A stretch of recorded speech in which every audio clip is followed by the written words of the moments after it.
Oui, là, je viens de faire plusieurs vidéos, l'une de l'ordre linguistique, de l'ordre du genre, mais en réalité, ça se rejoint. Il y a des marqueurs dans les deux sens. Il y a des marqueurs qui sont masculins et des marqueurs qui sont féminins.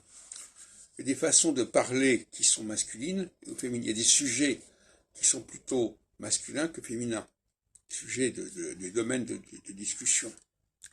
Et donc, dis-moi de quoi tu parles et je te dirai si tu es un homme ou une femme, ou alors quelqu'un d'intermédiaire. Et donc, il faut qu'on puisse réagir à ce niveau-là. Il y a des marqueurs du pluriel. Quand on entend un marqueur du pluriel, il faut savoir que c'est du pluriel. Il ne faut pas qu'on raconte que c'est du singulier.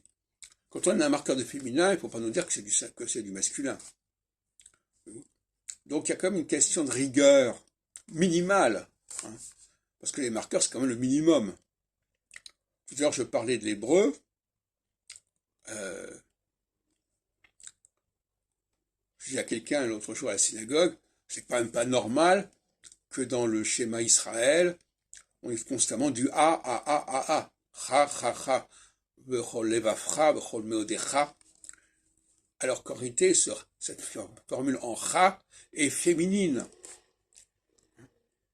Alors pourquoi est-ce qu'on utilise le féminin quand on s'adresse à des hommes? Il y a eu quelque chose qui a mal fonctionné quelque part.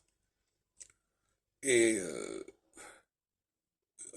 normalement, la forme en cha, ou même par exemple shelcha, ce qui est à toi, eh bien ça s'adresse à une femme.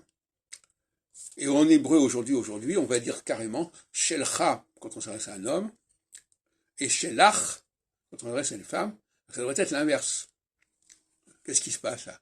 Et est-ce que c'est sain? Est-ce que c'est sain de parler une langue qui sont des choses aussi basiques à des dysfonctionnements?